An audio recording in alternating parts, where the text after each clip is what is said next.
श्री राधे। जय श्री राधे। सर्वप्रथम परम पूज्य प्रातः स्मरणीय श्री बाबा महाराज के चरण कमलों में प्रणाम करते हुए भगवान के प्यारे आप सभी भक्तों के चरणों में मेरा बार बार प्रणाम।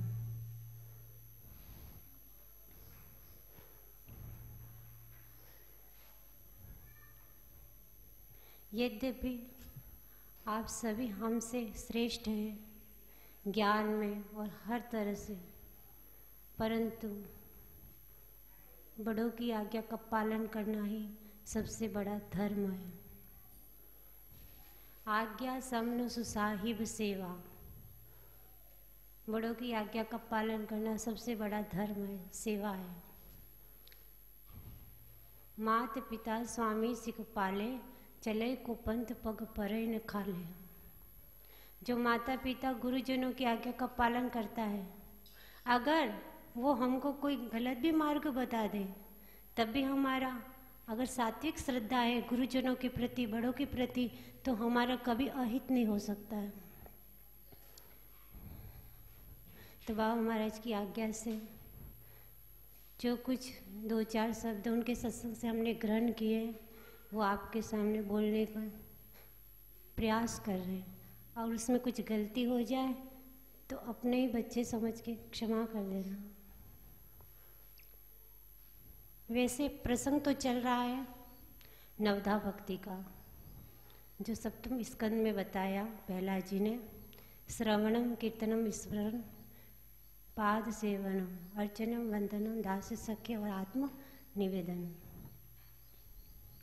तो ये जो 9 प्रकार की जो भक्ति पहला जी ने बताई, वो जब हमारे जीवन में आ जाएगी तो हमारा चित्त निर्मल हो जाएगा।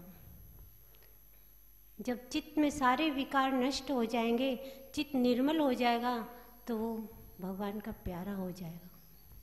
निर्मल मन जन सो मोहि पावा, मोहि कपट छल छिद्र न भावा। श्री राम जी ने कहा है विभीषण जी से कि जिसका मन निर्मल हो जाता है, जिसके अंदर छल कपट राग द्वेष हट आदि नहीं होते, वो मुझे प्राप्त कर लेता है, प्यारा हो जाता है। क्योंकि जब भक्ति मार्ग जब शुरू आ जाती, भक्ति हमारे हृदय में आ जाती है, तो जितने कलमश है वो दूर हो जाते हैं। बाबा महाराज हम लोगों को नित्य प्रति बताते हैं कि हम लोगों को राग द्वेष नहीं करना चाहिए और बड़ों की आज्ञा का पालन करना चाहिए, हठ नहीं करना चाहिए। क्योंकि जो हठ है वो भक्ति में बाधक है। भगति पथ नहीं हठ सठताई, भक्ति का जो मार्ग है वो हठ करने का नहीं है। जो हठ करता है उसको अंत में दुख की प्राप्ति होती है। हठ के विषय में जो बाबा महाराज ने कुछ समय पहले जो बोला था, उन्हीं विषयों को लेके थोड़ी सी चर्चा करेंगे। हठ सब तरह से छोड़ने लायक है, लेकिन सिर्फ एक हठ रखना चाहिए, जो कल मुनि स्वरूप जी बाबा ने बताया था कि पार्वती जी ने कहा हठ न छूट छूटे वर दे। हाँ, ये हठ कभी नहीं छूट सकता कि प्रभु हमारे हैं और हम भगवान के हैं। अस अभिमान जाय जनि भोरे, मैं सेवक रघुपति पति मोरे। बस स्वामी है तो सिर्फ मेरे प्रभु हैं और मैं प्रभु का हूँ, ये अभिमान तो स्वीकार करने का है। इसको तो कभी भूल के भी नहीं छोड़ना चाहिए। लेकिन इसके विपरीत जो भी बातें हैं, बड़ों की आज्ञा का पालन करना, इनको हमको हठ पूर्वक नहीं ऐसा करना चाहिए कि हम हठ करें और बड़ों की आज्ञा का पालन न करें। क्योंकि ये हठ छोड़ के जब हम बड़ों की आज्ञा का पालन करेंगे तो उसी में हमारा कल्याण है। प्रभु जी मेरो मन हठ न तजे, क्योंकि बार बार हम संसार को ही पकड़ने के लिए दौड़ते हैं और महापुरुष बार बार हम लोगों को रोकते हैं कि संसार में अनेकों कष्ट हैं, उधर मत जाओ, जल जाओगे, मर जाओगे, अनंत कष्ट है, मत जाओ। लेकिन प्रभु जी मेरो मन हट न तजे, हमारा जो मन है वो इतना हटीला हो गया है कि दौड़ दौड़ हम संसार की ओर ही जाते हैं। तो जब हम बाबा महाराज की आज्ञा का पालन नहीं करेंगे, शास्त्रों की आज्ञा का पालन नहीं करेंगे, गुरुजनों की आज्ञा का पालन नहीं करेंगे, तो अंत में हम लोगों को अनेकों कष्ट उठाने पड़ेंगे। इसके कई उदाहरण हैं शास्त्रों में, जैसे माता सती का, सीता जी का आदि। उन देवियों ने जो हट किया था, वो हट हमारे जैसा नहीं था साधारण। उन लोगों ने सिर्फ ये लीलाएं की थी हट की, ताकि हम लोगों को शिक्षा मिले कि हम लोगों बड़े की बात नहीं मानेंगे तो हमें जीवन में कितना कष्ट उठाना पड़ेगा। माता सती एक बार भगवान शिव के पास में गई और उनसे कहा कि मेरे पिताजी के यहाँ पे यज्ञ है और मैं उस यज्ञ में जाना चाहती हूँ। भगवान शिव ने कहा आपको निमंत्रण नहीं भेजा है तो आपको नहीं जाना चाहिए। लेकिन माता सती ने कहा नहीं, मैं तो जाना ही चाहती हूँ। माता पिता के यहाँ और गुरुजनों के यहाँ और मित्र के यहाँ तो बिना बुलाए भी जाना चाहिए, इसमें तो कोई रोक टोक नहीं है। भगवान शिव ने कहा जयत्य भी मित्र प्रभु पितु गुरु गेहा, जाइए बिनु बोले न संदेहा, तदपि विरोध मान जह कोई, तहाँ गए कल्याण न होए। सा भांति अनेक संभु समझावा, भावी वश न ज्ञान उरावा। भगवान शिव ने कहा माता पिता गुरुजनों के यहाँ और मित्र के यहाँ, स्वामी के यहाँ बिना बुलाए जाना चाहिए, लेकिन तुम्हारे वहाँ जाने से माता पिता को कष्ट हो रहा है, गुरुजनों को कष्ट हो रहा है, मित्र को कष्ट हो रहा है। मित्र तुम्हारा मुंह देखना नहीं चाहता है, लेकिन फिर भी तुम उसके घर पे जा रहे हो, तो उसको कष्ट देने के लिए नहीं जाना चाहिए। अनेकों प्रकार से सती जी को समझाया भगवान शिव ने, लेकिन नहीं माने, तो कुछ शिव गणों को साथ में भेज दिया और सती जी गई। दक्ष प्रजापति जब यज्ञ कर रहे थे, जाके दक्ष प्रजापति जब सती जी वहाँ पहुँची तो कुछ भी नहीं पूछा कि तुम कैसी हो, कैसे रहती हो, तो सुख से हो तो क्या, कुछ परेशानी थी नहीं, कुछ भी हालचाल न पूछ के और अंदर से जलने लगे कि बिना बुलाए क्यों आ गई यहाँ। एक माता प्रेम से बोली, क्योंकि माता जन्म देती है, पालन करती है, बहुत बड़ा वात्सल्य होता है माँ के अंदर। भगिनी मिली, बहुत मुस्कुराता, बड़ी मुस्कुरा के बहनें भी मिली, लेकिन फिर जाके देखा यज्ञशाला में तो शिव जी का कुछ भी भाग नहीं था वहाँ। तब चित्त चढ़े हो जो शंकर कहे हो। तब पार्वती जी के मन में आया कि शिव जी ने मना किया था मत जाओ, लेकिन मैं यहाँ आ गई और यहाँ शिव जी का इतना बड़ा अपमान हो रहा है कि शिव जी के लिए यहाँ कोई यज्ञ में भाग नहीं है। और जहाँ शंकर भगवान की और श्री हरि की और संतों की, भक्तों की निंदा होती है, वहाँ कभी भी उस निंदा को सुनना नहीं चाहिए। संत शंभु श्रीपति अपवादा, कहाँ ही सुने जहाँ अस मर्यादा, काटिय तासु जिब जो बसाए, श्रवण मुदिनत चलिय पराई। जहाँ संतों की, भक्तों की और श्री हरि की, भगवान शिव की निंदा होती है, वहाँ ऐसी मर्यादा है कि जो निंदा करता है उसकी जीभ काट लो, और इतनी शक्ति नहीं है तो श्रवण मुदिनत चलिए पराई। आँखों में कानों में उंगली डाल के वहाँ से चले जाना चाहिए, क्योंकि भक्तों की निंदा सुननी नहीं चाहिए, शिव की निंदा सुननी नहीं चाहिए, श्री हरि की निंदा सुननी नहीं चाहिए। तो माता सती ने कहा मैं जाऊंगी तो नहीं, क्योंकि आपके वीर से मेरे शरीर की उत्पत्ति हुई है, इसलिए मैं इस शरीर को त्याग ही दूंगी। तो सती जी ने अपने शरीर का त्याग किया, लेकिन उन्होंने मरते समय भगवान श्री हरि से प्रार्थना की, सती मरत हरि सन वर मांगा, जन्म जन्म शिव पद अनुरागा। सती ने मरते समय भगवान से यह वरदान मांगा कि हे प्रभु, अगर मुझे हर जन्म लेना पड़े, लेकिन हर जन्म में मुझे भगवान के चरणों में ही मेरा अनुराग हो, भगवान शिव के चरणों में ही मेरी भक्ति हो। ऐसा वरदान सती जी ने मरते समय मांगा। सती मरत हरि सन वर मांगा, जन्म जन्म शिव पद अनुरागा। और तेहि कारण हिम गिरि ग्रह जाई, जनमी पार्वती तन पाई। उस वरदान को मांगने के कारण मरते समय, क्योंकि जो जीव मरते समय जिस चीज़ का स्मरण करता है उसी को प्राप्त होता है। गीता में भी भगवान ने कहा है, यम यम ईश्वरं भावम तजंती अंते कलेवरम तम तमवेति कौन्ते सदा तद भाव भाविता। जो हर समय जिस चीज़ का जीवन भर चिंतन करता है उसी को मरते समय उसको अधिक याद आती है।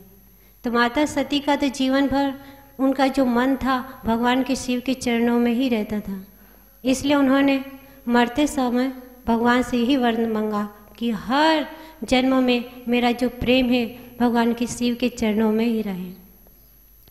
तो ऐसा मन में संकल्प करके उन्होंने अपने शरीर का त्याग कर दिया और जन्मी पार्वती तन पाई और पार्वती के रूप में हिमालय राज के यहाँ जन्म लिया और फिर कठोर तपस्या करी। इतनी कठोर तपस्या न किसी मुनि ने की है, न कोई भविष्य में ऐसी कठोर तपस्या करेगा। संवत सहस मूल फल खाए, साक खाई सत वर्ष गवाए। बहुत ही कितना वर्णन करें कि ऐसी तपस्या न आज तक किसी ने की है, न कोई कर सकता है। और इतनी कठिन तपस्या करने के बाद भगवान शिव को दोबारा पति रूप में प्राप्त किया।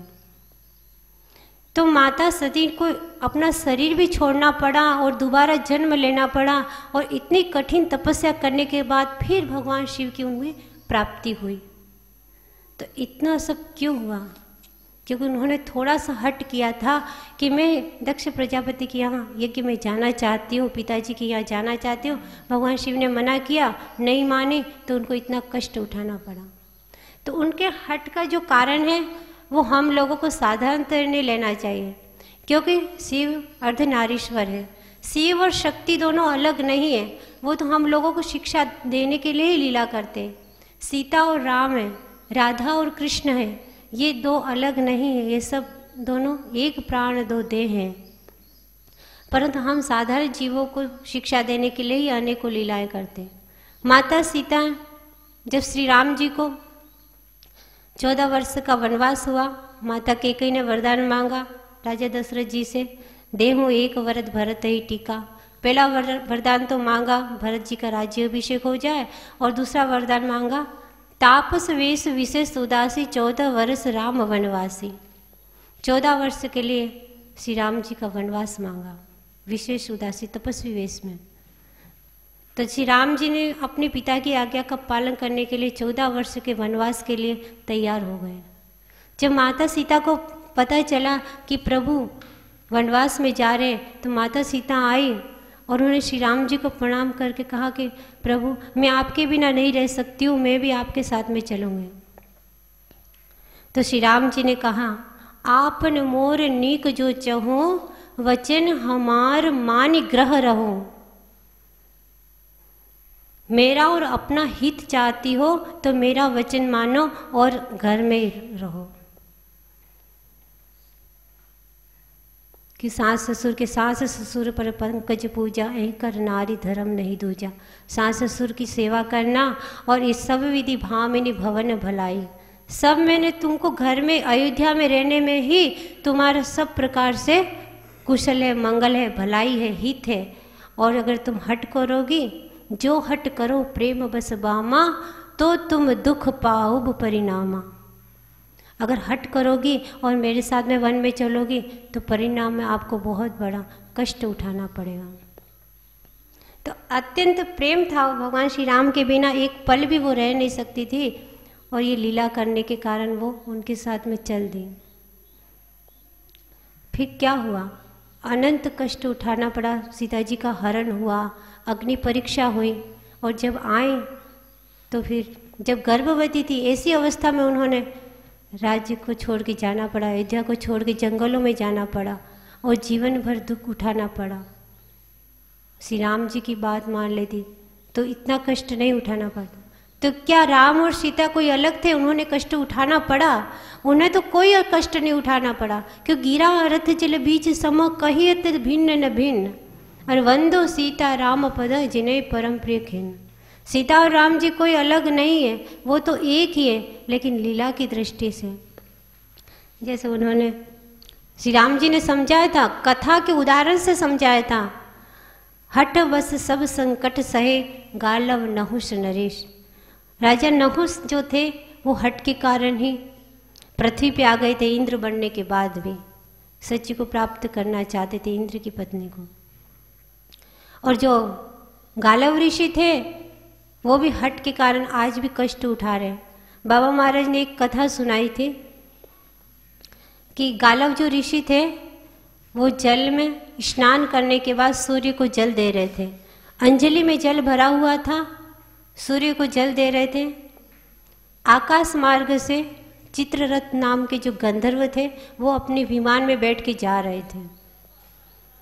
तो उन्होंने जो पान खा रहे थे, पान खा के जो पान की पीप होती है जिसको हम थूक कहते हैं, उन्होंने ऊपर से पान की पीप थूकी और वो आके ऋषि की अंजलि में गिर गई संयोगवश। तो ऋषि ने देखा, अरे इतना झूठा फेंका जल, भगवान को चढ़ाने जा रहा था मैं। ऋषि ने ऊपर देखा, ऋषि बड़े तपस्वी थे, जान गए ये कौन है।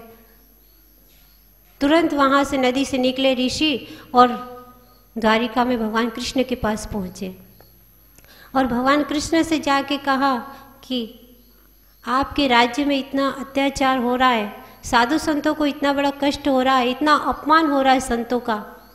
प्रभु ने कहा, क्या बात है ऋषिवर, आप आज्ञा करिए।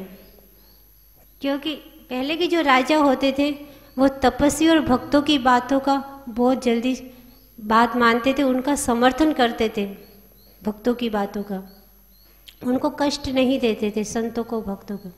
कि जा सुराज प्रिय प्रजा दुखारी, सो नप अवश्य नरक अधिकारी। जिस राज्य में संत भक्त या फिर प्रजा दुख पाती है वो राजा को नरक की प्राप्ति होती है। तो श्री कृष्ण ने पूछा गालव ऋषि से, आपका कैसे आगमन हुआ।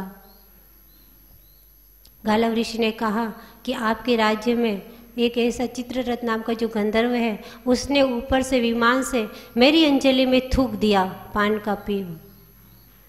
तो मैं ये चाहता हूँ कि कल सूर्य उदय होने पे उसकी मृत्यु हो जाए। मैं उसका सर अलग होना चाहता हूँ, उसकी मृत्यु चाहता हूँ। भगवान ने कहा ठीक है, मैं उस कल का दिन वो नहीं देखेगा, मैं उसको मृत्यु दंड दूंगा। भगवान ने प्रतिज्ञा कर ली। अब चित्ररथ को तो कुछ पता ही नहीं था कि हमने थूका और वो थूक कहाँ गया कहाँ नहीं गया। अब नारद जी को बड़ी चटपटी लगी कि बेचारा इसको तो पता भी नहीं है और धोखे से गलती हो गई है, तो चलो क्षमा मांग लेगा। ऋषि हैं, तपस्वी हैं, संत हृदय नवनीत समाना, संतों का हृदय बड़ा निर्मल होता है, कोमल होता है, क्षमा कर देंगे। तो नारद जी गए, नारद जी के हृदय में बड़ी दया आ गई। वो चित्ररथ से कहा, अरे तुम तो यहाँ आनंद से बैठे हुए हो, तुम्हें पता है कल तो तुम्हारा लास्ट दिन है, अंतिम दिन है कल तुम्हारा। कह रहे क्या मतलब। कह रहे भगवान कृष्ण ने प्रतिज्ञा की है कि कल वो तुम्हारा वध कर देंगे। कह रहे क्यों।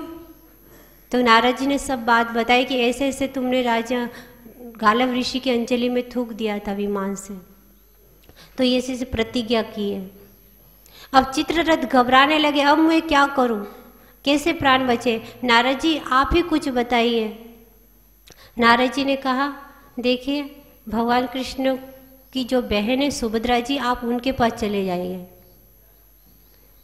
तो नारद जी की बात को मान के जो चित्ररथ गंधर्व थे वो सुभद्रा जी के पास में गए।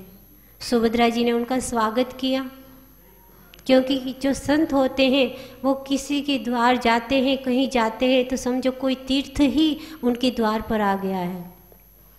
मुद मंगलमय संत समाजू, जिमि जग जंगम तीर्थ राजू। चलता फिरता तीर्थ बताया भक्तों को। तो चित्ररथ जो थे वो नारद जी की बात को मान के, जबकि चित्ररथ थे वो संत नहीं थे, लेकिन संत की बात को भी मान के गए थे, तब भी उन्होंने, सुभद्रा जी ने बड़ा सत्कार किया, उनका सम्मान किया और ये पूछा कि बताइए आपका कैसे आगमन हुआ। नारद जी गए थे सुभद्रा जी के पास में, तो सुभद्रा जी से जाके नारद जी ने कहा था कि सुभद्रा जी आज रात में 12 बजे ऐसा मुहूर्त है कि उस मुहूर्त में आप अगर गंगा जी में स्नान करोगी तो आपको अनंत पुण्य की प्राप्ति होगी और बहुत सारे फलों की प्राप्ति होगी। सुभद्रा जी को विश्वास हो गया। लेकिन नारद जी ने कहा कि सुभद्रा जी रात में 12 बजे जाना स्नान करने के लिए, और किसी को साथ में लेके मत जाना। सुभद्रा जी ने बात मान ली, नारद जी चले गए। और जब रात में 12 बजे तो सुभद्रा जी गई गंगा किनारे, और गंगा किनारे जाके जब स्नान करने ही वाली थी, इतनी देर में चित्ररथ गंधर्व था। उससे जो नारद जी ने कहा था तुम सुभद्रा जी के जाके चरण पकड़ लेना, अगर वो तुमको अभय का वरदान दे देंगे तब तुम बच सकते हो, क्योंकि सुभद्रा जी जो कृष्ण की बहन है। तो जाके उन्होंने सुभद्रा जी की रात में 12 बजे चरण पकड़ लिए। सुभद्रा जी ने कहा रात में 12 बजे ये कौन है जो पुरुष मेरा चरण पकड़ रहा है, हट जा, तू कौन है? तो चित्ररथ जी ने कहा कि माता, क्या क्या पुत्र किसी माँ का चरण नहीं पकड़ सकता है? सुभद्रा जी का हृदय द्रवित हो गया। हाँ, माता का चरण तो पुत्र कभी भी पकड़ सकता है, लेकिन ये बताओ तुमने मेरा चरण क्यों पकड़ा, इसको छोड़ो। चित्ररथ गंधर्व ने कहा कि मैं तब छोड़ूंगा जब मुझे आप अभय का वरदान देंगी। कह रहे तुमको किससे भय है? कह रहे नहीं, पहले आप मुझे वरदान दीजिए, त्रिवाचा भरिए कि आप मुझे अभय का वरदान देंगे। तो सुभद्रा जी ने कहा ठीक है, मैं तुम्हें अभय का वरदान देती हूँ, अब तुम्हें कोई भी नहीं मार सकता है, तुम मेरा चरण छोड़ दो। जब चरण छोड़ा चित्ररथ ने तो सुभद्रा जी ने पूछा तुम नाम तो बताओ, किससे तुमको इतना भय है? तो चित्ररथ गंधर्व ने कहा कि मुझे श्री कृष्ण ने प्रतिज्ञा की है, कल मेरी मृत्यु है कृष्ण भगवान के हाथ से। सुभद्रा जी घबराने लगी, भगवान कृष्ण के हाथों तेरी मृत्यु है, पर अब मैं तुम्हें कैसे बचा सकती हूँ? लेकिन फिर भी मैंने तुम्हें वरदान दिया है तो मैं कोशिश करूँगी। चित्ररथ को आशीर्वाद दे के सुभद्रा जी घर जाती है तो उनका चेहरा बड़ा उदास रहता है। तो अर्जुन ने पूछा तुम बड़ी उदास लग रही हो। सुभद्रा जी ने कहा हाँ, मैंने गंधर्व को आशीर्वाद दिया है कि कल सारी घटना सुना दी कि कृष्ण जी ने ऐसी प्रतिज्ञा की है कि उसका वध कर देंगे, और मैंने उनके अभय का आशीर्वाद दे दिया है। अब मेरे वचन का क्या होगा? अर्जुन ने कहा तुम चिंता मत करो, हम चित्ररथ की गंधर्व है उसकी हम रक्षा करेंगे। जब सवेरा हुआ उधर से भगवान कृष्ण अपने सब शस्त्र लेके चले आए नदी किनारे, वो इधर से अर्जुन भी अपने गांडीव धनुष वगैरह लेके चले आए। अब भगवान कृष्ण ने कहा हम इस चित्ररथ गंधर्व का वध करेंगे। तो अर्जुन ने कहा नहीं, इसका तुम वध नहीं कर सकते, ये हमारी शरण में आ गया है। भगवान कृष्ण ने कहा नहीं, मैंने प्रतिज्ञा की है, क्योंकि गालव ऋषि भगवान कृष्ण दोनों एक तरफ थे, और एक तरफ सुभद्रा जी, अर्जुन और चित्ररथ तीनों थे। अब तीनों की आपस में बातचीत होने लगी। भगवान कृष्ण कहते हैं कि हम इनका वध करके ही छोड़ेंगे, ये मेरी प्रतिज्ञा है। अर्जुन ने कहा जब तक मेरे प्राण हैं तब तक आप इसका वध नहीं कर सकते। लेकिन भगवान ने अपनी प्रतिज्ञा को पूरी करने के लिए शस्त्र चलाए, और उधर से अर्जुन ने भी अपने बाण चलाए। दोनों का बहुत घमासान युद्ध हुआ। जब सृष्टि में हाहाकार मचने लगा, समस्त प्रकार के देवता आए, सभी देवता आ गए और भगवान शिव आए, समझाने लगे कि मान जाओ सृष्टि का विनाश हो जाएगा। लेकिन न इधर से अर्जुन मान रहे थे और न भगवान कृष्ण मान रहे थे। तो भगवान शिव ने बहुत प्रार्थना की भगवान कृष्ण से, तो भगवान कृष्ण पीछे हट गए कि संपूर्ण एक ऋषि के लिए सारी सृष्टि का विनाश करना उचित नहीं है। भगवान कृष्ण पीछे हो गए तो अर्जुन भी अपना धनुष बाण लेके पीछे हट गए। अब गालव ऋषि ने कहा ये भगवान कृष्ण भले ही इसको न मारे, लेकिन मैं इसको मार के छोड़ूंगा अपने तपोबल से। तो ऋषि ने जल उठाया अंजलि में और संकल्प किया कि गालव ऋषि ने कि चित्ररथ का वध हो जाकर मारने के लिए जैसे उन्होंने संकल्प या जल लिया, अंजलि में हाथ उठाए और मंत्र बोला, तो इधर से जो सती शिरोमणि थी सुभद्रा जी, उन्होंने कहा अगर मैं सती नारी हूँ और पराय पुरुष को कभी मैंने कुदृष्टि से नहीं देखा है तो इस ऋषि के अंजलि से जल नीचे आए ही ना है, और जल नीचे नहीं आएगा तो मर ही नहीं सकते। तो आज भी गालव ऋषि जो हैं हट के कारण उनका हाथ ऊपर है और कष्ट उठा रहे। तो ये सारी कथा श्री राम जी ने सीता जी को सुनाई कि हट करोगी तो अंत में परिणाम में दुख पाओगी। लेकिन फिर भी हट किया तो उन्हें कष्ट सहना पड़ा। तो उन्होंने जो कष्ट सहा उससे उन्होंने ये दिखाया कि हम साधारण लोगों को हट नहीं करना चाहिए। तो माता सीता और सती का ये जो उदाहरण था वो तो हम लोगों को शिक्षा मात्र देने के लिए था। उनका तो नित्य मिलन है, एक क्षण का भी वियोग नहीं हो सकता है। लेकिन हम साधारण लोग जीव जब हट करेंगे तो क्या होगा, इसका भी एक दृष्टांत है। एक गांव में दंपति रहते थे। उनकी जो पत्नी थी वो कुछ अलग ही बुद्धि की थी, वो सब काम उल्टा करती थी। पति कहते पूरब में चलो, वो पश्चिम में चलती थी। कुछ त्योहार आया, उनके पति ने कहा त्योहार का समय आया है, घर में कुछ आंगन में लिपाई कर दो, कुछ अच्छे से कुछ आंगन को सजा दो क्योंकि दीपावली आ रही है। उसने उठाया फावड़ा और पूरा आंगन खोद डाला, गड्ढे गड्ढे कर दिए आंगन में। और वो बड़ा परेशान बेचारा। अब उन्होंने कहा जब पानी भर के ले आ, तो पानी भरने की जगह जो पानी भरा था उसको भी पूरा खाली कर दिया, बर्तन उठा के फेंक दिए। फिर उसने कहा चलो भोजन तो बना ले देवी माता। तो भोजन बनाने के लिए कहा तो उसने कहा हम नहीं बना रहे भोजन, साफ मना कर दिया। अब बेचारा भूख मारे इतना परेशान हो गया तो मन में सोचने लगा, सेवक सठ नप कृपन कुनारी, कपटी मित्र सूल समचारी।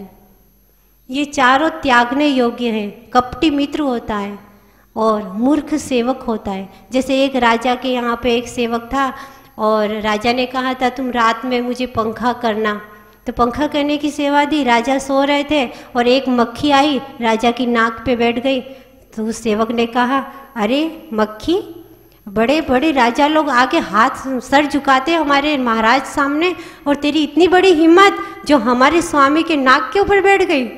एक तलवार मारी और राजा साहब की नाक कट गई। अब उसको ये सब दृष्टांत याद आने लगे कि मूर्ख सेवक के साथ रहने से, ये सेवक न हो तो अच्छा है लेकिन मूर्ख सेवक नहीं होना चाहिए।